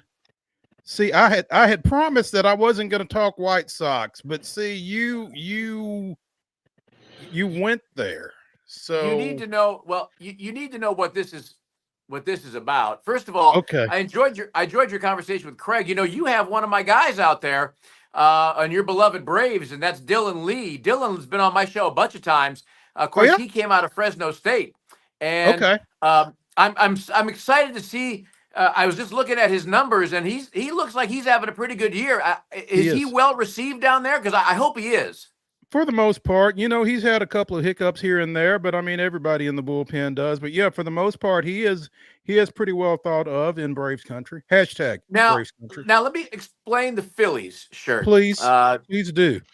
So I'm first of all, I root for the White Sox. And I will tell you that on August 1st, on my show here at KMJ, I predicted the White Sox would have 103 losses on or before August 31st. Let me just tell you, fellas, I'm ready to hang the banner. You know, there's very few things that we have to root for in Chicago. They've denied me. A few years ago, they denied me 100 losses. This year, I've got it. My family lived in Philly for 50 years, and, you know, not to get down a sad road, but I've lost everybody in my family. The one person who's left is my mom, and she is a diehard Phillies fan, loves them. So whenever I have a chance, because she always watches when I'm on with you guys, I always like to, you know, rep for my mom a little bit. Okay. Hi, Mom. Spice it up. And yeah, we give a shout out to Mom and Christopher, the White Sox and the number 45. You might be thinking, yeah, that was the number Michael Jordan wore. But currently, that's the number of games back they are in the AL Central. You know, it's funny because I have railed on Jerry Reinsdorf much of my career, and there are Jerry Reinsdorf apologists in Chicago. Pardon my English, I ain't one of them. I go way back with the White Sox to the real park, to the real original Comiskey Park. That place was great. A lot of people don't know that the designer of that park, 4 years later, he's the same person who designed Wrigley Field. I loved Comiskey. When Reinsdorf decided to move, just a little background for you, move across the street to his new park, the architectural firm in Kansas City, HOK, they gave him the plans. I'm getting irritated just thinking about it. They gave him the plans for what became Camden Yards. He said, no. We don't want that. We had a throwback park. We want something different. So he built the dump that they play in now. And when I say dump, it's decent sightlines, but there's no character. There's no character in that place. And I grew up, for those of us of an era, I grew up in a park that was loaded with character. That place just shook. So we've got a lousy park. We've got a miserable team. Bringing Grady Sizemore in. Okay, way to go, Jerry. Just go sell out. Instead of doing a national search, I'm talking like I'm doing a college basketball search. Instead of really thinking it through, he brings in this guy as if he was going to what? Make it so that the Sox finished 40 out behind fourth. I'm so frustrated. And then we have renderings of a new park on the Chicago River. That's great. How about we get a team before we get a park? Fair point. It makes sense. It makes all the sense in the world. I had promised no White Sox, but anyway, at any rate, Chattanooga comes into Neyland Stadium for the Nico coronation, I guess, as much as anything else. I mean, there's no suspense to this ball game, right? No, there really isn't. I mean, you want to be respectful for Chattanooga. I mean, like in the pros, we'd say, well, they're getting paid to win too. Well, I guess we could say that in college too. But Chattanooga isn't getting paid as much, and they are. I covered an FCS team. Are they still FCS? Mm-hmm. Yeah, I covered and they're an ranked FCS eighth. team. I think they're ranked eighth in FCS this year. To open, I covered an FCS team for 6 years. That was a little better, and they're known as North Dakota State. Mm-hmm. And so I'm excited to see them tonight in Colorado. But as far as Chattanooga, yeah, this should be a game Saturday that Josh Heupel and company get to really go through the depth chart and really watch a lot of guys play. And one of the things that we've learned with Josh Heupel since he's been in Knoxville is that these games are not usually close. We all remember the Georgia State, we remember those games where in the fourth quarter, we're all pulling our hair out or getting it whiter. This game should not be within 50 for the fine young men in Chattanooga. I mean, it might be a better day for them to just stay and hang out at the aquarium there because Josh Heupel, to his credit, very much like Steve Spurrier. And I never had a problem with Spurrier when he would be dropping 70 on teams because Spurrier would, remember, he'd come out and go, not my job. But we're going to be a half bunch of Gators. You have to stop us. Well, they've got to stop Josh Heupel. And Josh Heupel is not interested in playing nice. I think this is a big year. Not a year that if Josh Heupel and this team, if they don't do as well as we think, it's not a hot seat year or anything like that. But I do think he is loaded on the offensive side. The offensive line is outstanding. The receiver room on paper is one of the 2 or 3 best in the nation. Nico Iamaleava, I mean, if he is who we thought who we think he is, look out. He's going to be able to go to past page 2 of the playbook, which we never really went past last year, with all due respect to Joe Milton, who I liked. But Joe was limited in what he could do. It seemed like he's doing a hell of a lot more up in New England in preseason than he ever did for the Vols. Defensively, the question I think we all have is how they're going to be in the secondary. But I really believe this is a team, if they stay healthy, there's no reason why they shouldn't be able to win at least 10 games, fellas. And 10 wins puts them in the playoffs, right? Heck yeah. Yeah. Sure feels like it. With that being said, what would a perfect game as a Vols fan for you look like? Short of, I mean, is it simple as running the score up and getting everybody some reps and getting out of there with no injuries? Is that pretty much the formula for what you want to see for Tennessee? Yeah. Let me interject because no injuries is the first. Yeah. That's the big one. Yeah, Wade, that's it. Yeah. Yeah. Wade, but that's absolutely it. No injuries. I want to see Nico.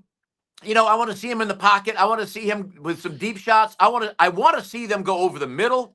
I want to see how they utilize the tight end this year. I'd love to see a little bit more misdirection in the running game. The run up the middle, the delayed handoff up the middle, we saw that at least 11,000 times last year. I'd like to see something different because the Vols have the kind of speed east-west that they can do that. Defensively, I'm looking forward to seeing the kind of year that James Pierce is going to have. Let's see them do that. Stay healthy. Show a couple of extra pages in the playbook because obviously Oklahoma looms, as well as a tough SEC schedule. Let's get 3 or 4 deep and let's see what they can do out there. Absolutely. How much Brew McCoy do you want to see Saturday? I want to see as much as he is comfortable and Josh Heupel is comfortable playing him. I don't think that if this game goes the way I think the 3 of us think it will go, I can't imagine that Brew needs to play more than a half. I mean, obviously he wants to feel that game speed again. And the game speed, gentlemen, that he's going to have against Chattanooga is not going to be the game speed he's going to have in coming weeks. So there's that element. So we don't need to see an injury, like we saw a couple of years ago. I forget who it was against Akron. We don't need any nonsense like that. Get him in, get him some reps, throw to him, target him 4, 5, 6 times. I'm excited that Brew is back. And my sense is that from the people that I've spoken to, he is as strong as he's ever been. So I take him out at halftime. We should be up by a lot at halftime. This is not Butch Jones. You know, this is not any of the. They should be up by a lot, and the Chattanooga folks, you know, with all due respect to them, should be in their cars and on their way home. What would you like to see? How many times would you like the ESPN or ESPN Plus, I assume, announce crew mention James Pierce Jr. and what a force he could be in the SEC this year? What would a coming out party on national TV maybe look like for him this week? Wade, I want to hear him mention it over and over and over. I mean, that's going to tell me that. I mean, James Pierce is going to play at 180 miles an hour. That's all he knows. And I mean, he is a shark, and the quarterback is a bunch of raw meat. I mean, that's all it is for him. When I watch him play, maybe there's a better comparison, but when I watch him and his intensity, I immediately think of Al Wilson. That's the guy that I think about in terms of the fire that drives him, the hunger that drives him, and the ability, the speed that it takes him to get, or the quickness that he gets to a quarterback and just moves past people. I think that we're going to see him coming from all angles, and he's also a guy that we probably won't or shouldn't need to see a lot of Saturday. I don't know about you guys. I cannot wait to see him line up in a couple of weeks against Oklahoma. That should be fun, to say the least. Christopher Gabriel of the CG program out of Fresno joining us here on Main Street Sports today, presented by the Tennessee Orthopedic Alliance of Columbia. Get through Saturday. Don't get anybody hurt. Do what you're supposed to do, and let's get ready to move on, because NC State looms.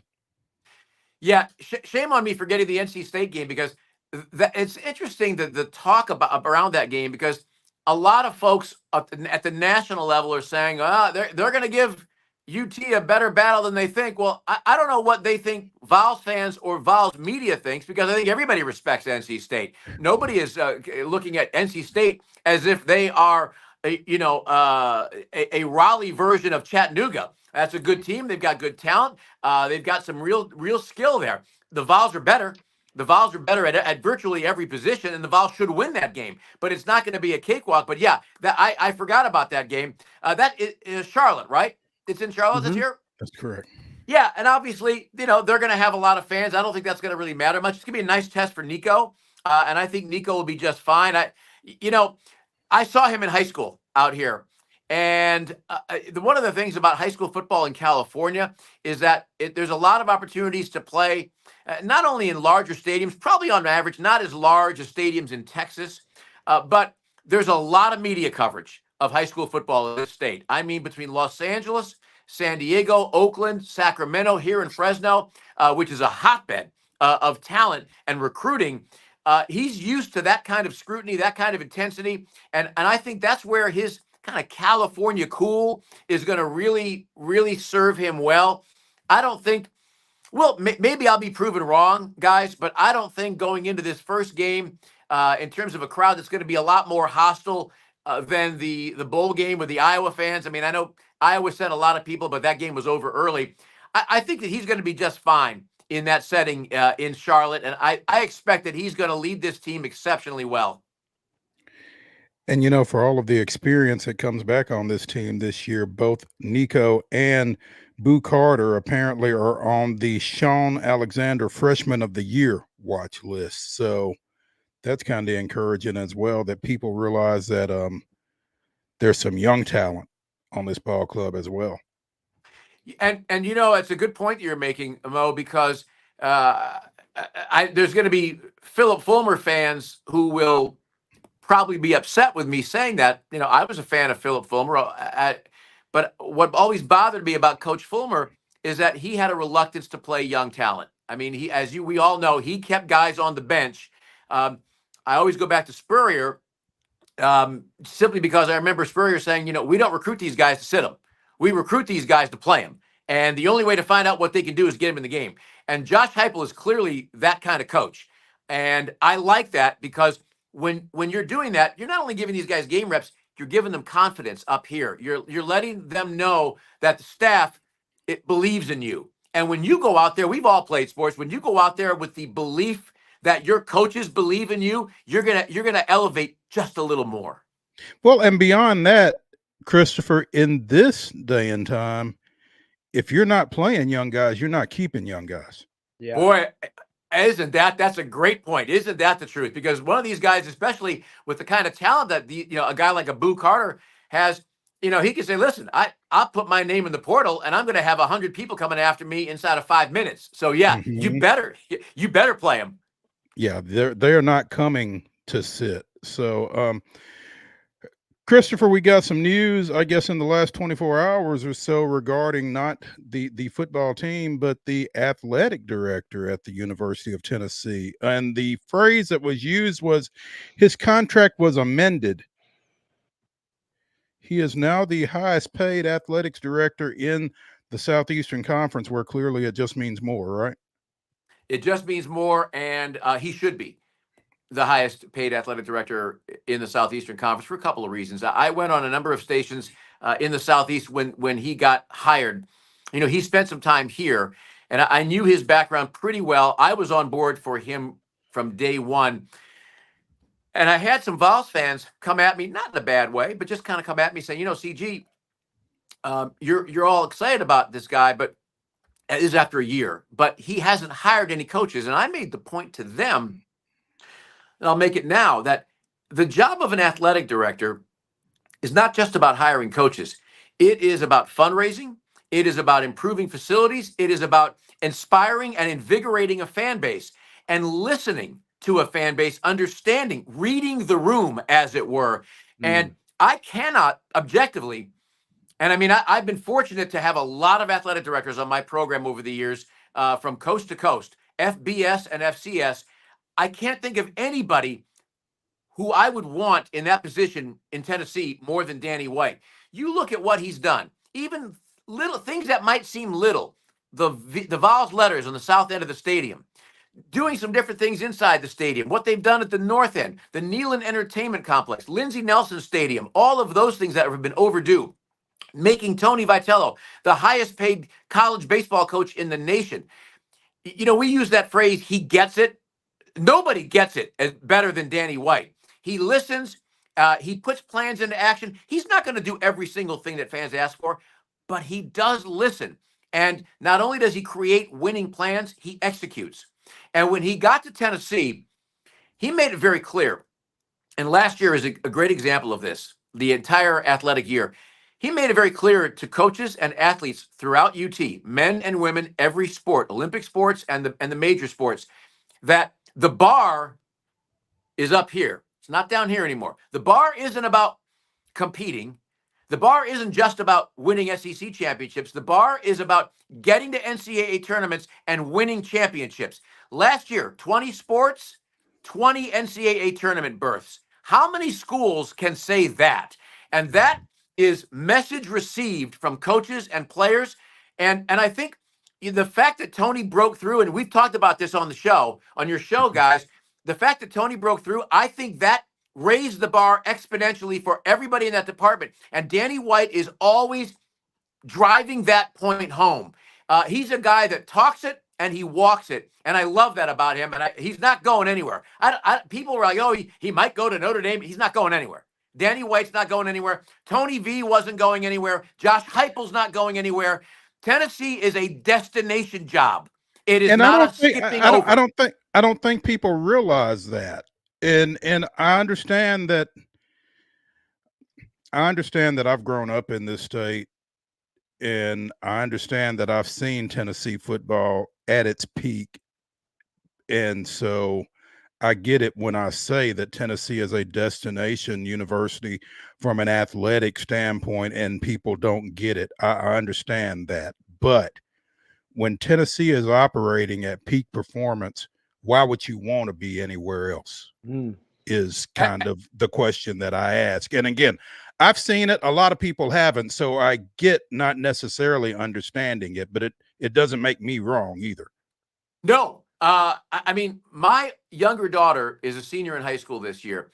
And the schools that are on her final list, I mean, she's a great student. The schools are, some of them are UCLA, Cal, Cornell, Washington. Tennessee is on her list because she just loves what she's seen. She loves the environment there. And she said, this just looks like, it not only has what she wants to be either a nurse or an anesthesiologist, but she said, the environment here is exciting. It's a place that seems fun to be at. And what is college about? It's about having fun too, along with getting an education. And if you are a student athlete, performing. And I've been a fan for over 50 years. I was recruited by Ray Mears. I love Tennessee. I love Tennessee through and through, and I love the state. But the thing is, when I look at UT, I still look at it as somebody who is an outsider. Mo, like you, I didn't grow up there, but every time I go there, I feel like I'm going to my second home. And I don't care if that sounds corny. It's the God's honest truth. Every time I'm flying into Knoxville, man, I get a little misty when the plane swoops in north of the campus and I'm looking down, and it's like, I feel like I'm home. And I think it's that kind of environment. And it's Danny White and Josh Heupel and Rick Barnes and Tony Vitello and hopefully, and I believe Kim Caldwell and certainly other coaches, Karen Weekly, have made Tennessee what it should be and emphatically a destination spot for students and for student athletes and for coaches. That was a pretty good PSA for the University of Tennessee right there. Well, they don't need to pay me a dime for that. That was on the house, right? That's on the house. Christopher Gabriel of the CG program out of Fresno joining us here on Main Street Sports Today, presented by the Tennessee Orthopedic Alliance of Columbia. Christopher, we appreciate it. Enjoy your 8:45 wake up call for that's Tennessee and right. Chat. Yeah. Well, I get up for my show, my daily show here every day. I get up at 3:30 a.m. So at 6:30 a.m., I'm waking up and I'm getting things going. So that's a piece of cake. On a Saturday, my daughter that I talked about, we're going to go to a wing place. We're going to get a boatload of wings and sit down and watch some Tennessee football. There we go. Sounds good. Hey man, we appreciate you. We'll be checking back with you here soon.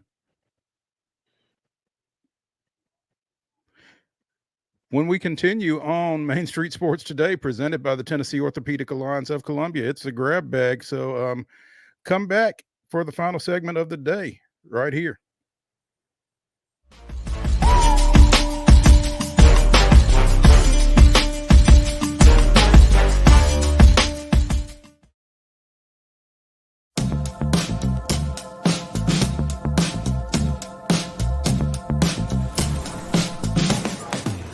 Do you want to be a bad man? Yes, you do. Do you want to taste sweet salvation underneath the summer moon? Do you need another hand now? Yes, you do.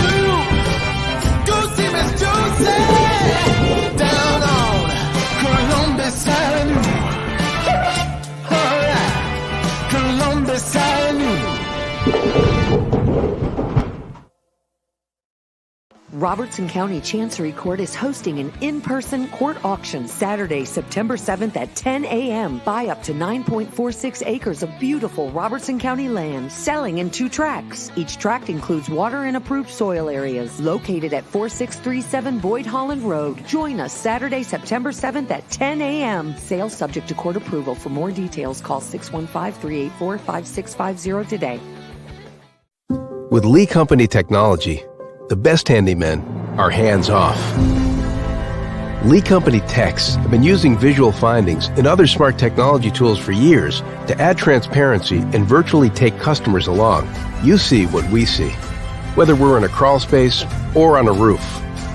With Lee Company, technology helps us help you, no matter what's happening in the world or at your house.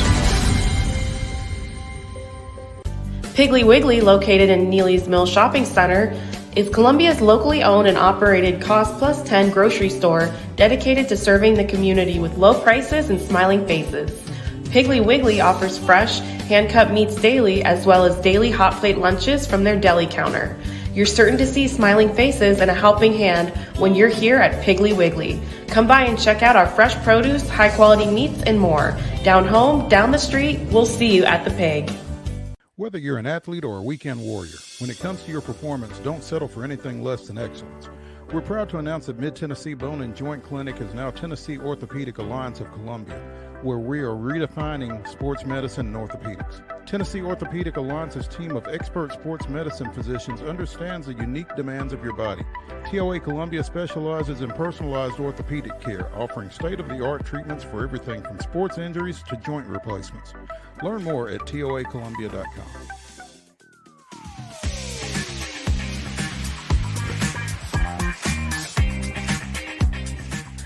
Throwback Thursday continues here on Main Street Sports Today, presented by the Tennessee Orthopedic Alliance of Columbia. I'm Maurice Patton, along with Wade Neely. We're coming to you from the Lee Company studios of our respective homes, and we are now heading into the grab bag. Let's start with a little college football news, where apparently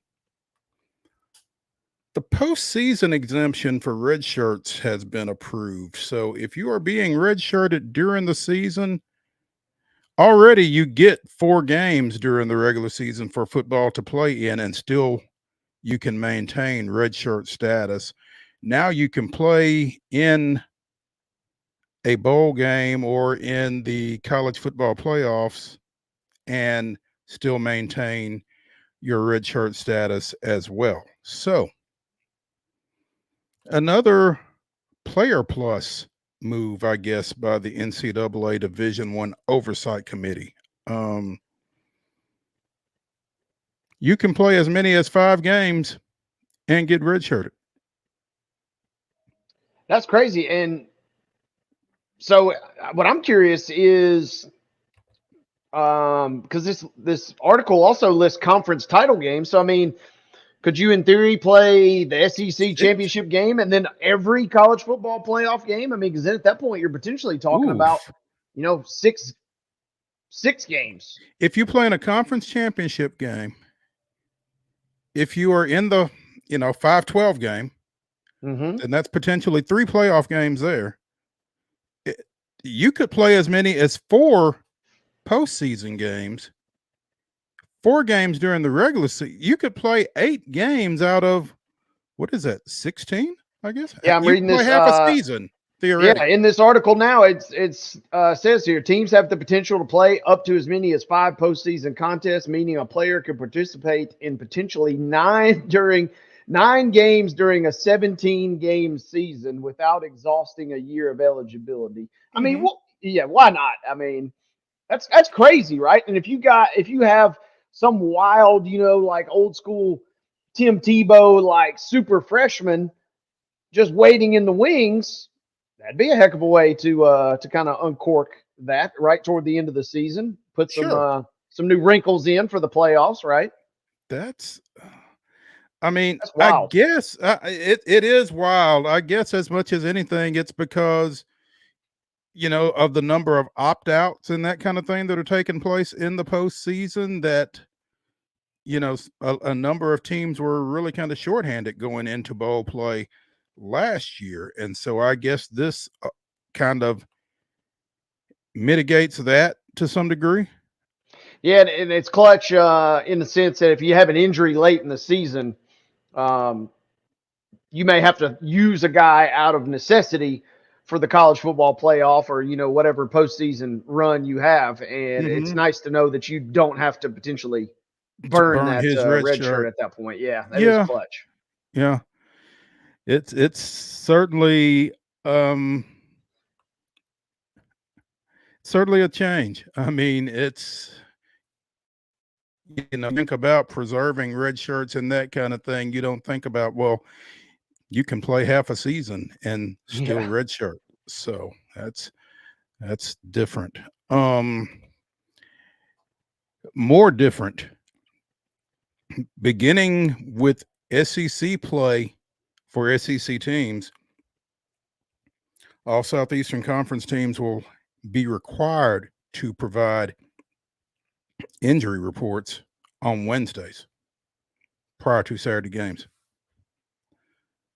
So there's no, well, we don't really know. We'll have to wait and see. I guess it's very similar to the NFL's available, probable, doubtful, questionable, or out. Yeah. So some schools released injury reports last season, but the new rule will bring uniformity to the process.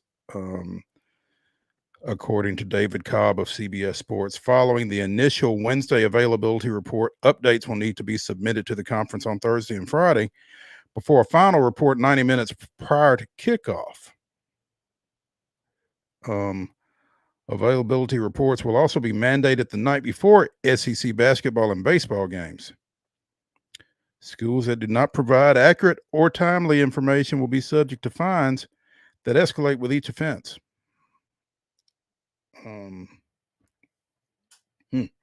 College football coaches are often hesitant to publicly share information on player injuries for fear of giving upcoming opponents an edge in scouting. However, the widespread legalization of sports gambling in recent years has turned injury information into a currency of sorts in the wagering world. So they're trying to kind of close up that potential leak in any potential chicanery there, I guess. Yeah, no Alabama baseball coaches on this watch, at least. There won't be any chicanery like you said there. This is interesting too, right? Because they become the third conference to do so. Who'd have thought everybody would be following the footsteps of the MAC? But here we are. The MAC was the first to announce that they would do the injury reports. Big Ten right behind them.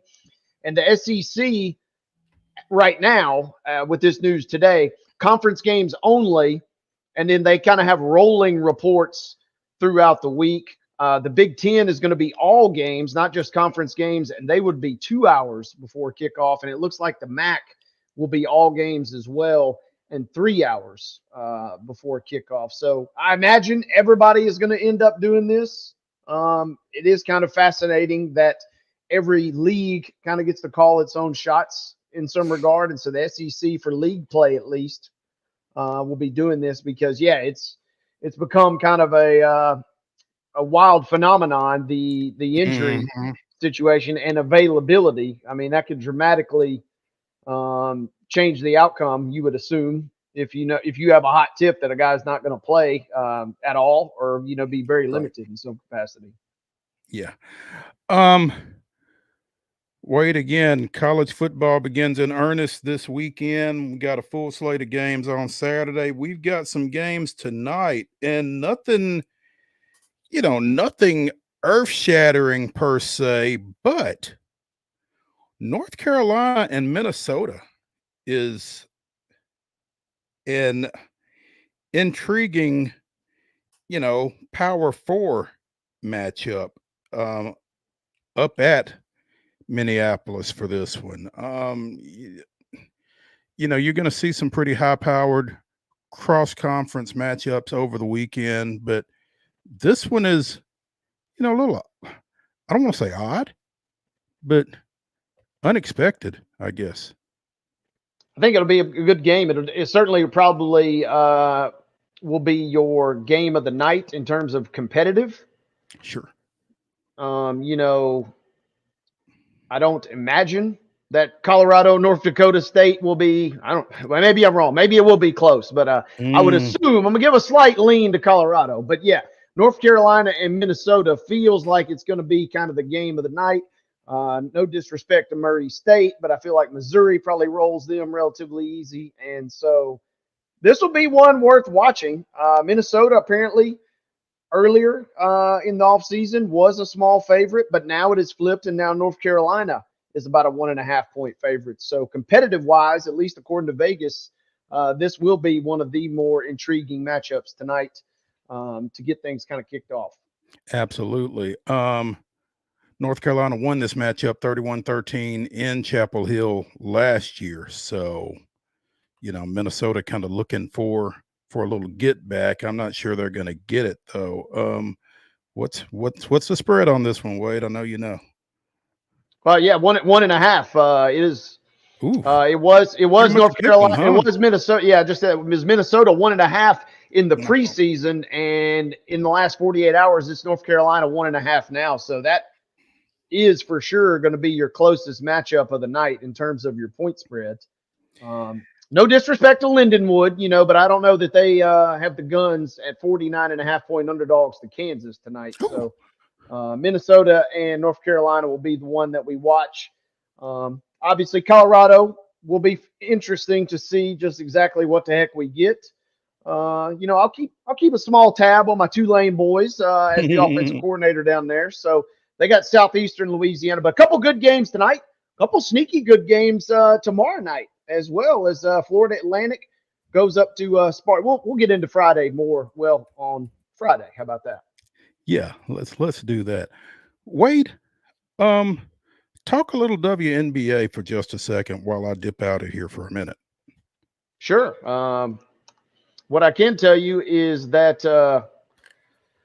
the WNBA schedule last night, this was not a misnomer. This was not a something that we misspoke on during the rundown today. It was 94-88 as the Sparks defeated the Liberty. Liberty have lost, two of their last three? 2 in a row, maybe? So 94-88. Sparks fall to Liberty. Spoiling an effort, though, from Breanna Stewart, who had 32 points and 6 rebounds. Rakia Jackson, former Tennessee standout, had 19 for the Sparks. Derica Hamby, who's been embroiled in the news, formerly of the Las Vegas Aces, she had 21 points for the Sparks there. So that's an interesting piece of the scoreboard equation last night, again, as the Sparks knock off the Liberty 94-88.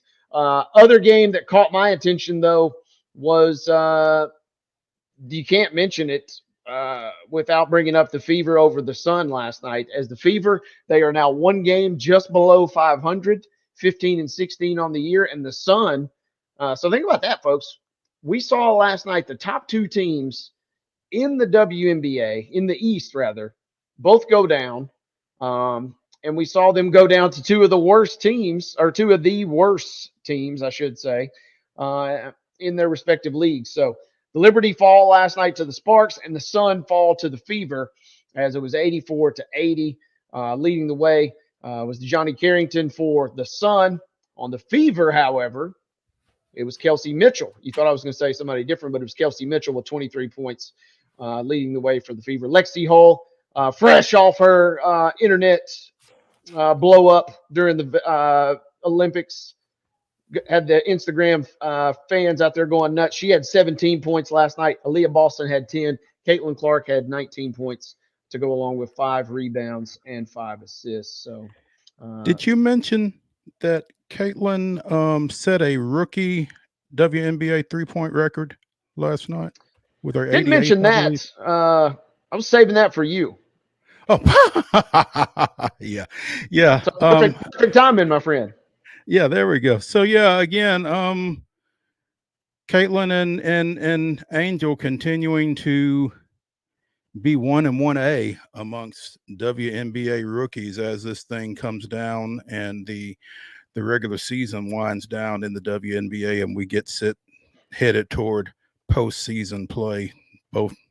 Both those young ladies, all eyes are going to be on them again in the postseason and going forward for the next few years. So plenty to watch. We hope the Sky are in a little bit of a free fall. They've lost now after last night 4 in a row, and the Dream luckily have lost 3 in a row because they are just 1 game back.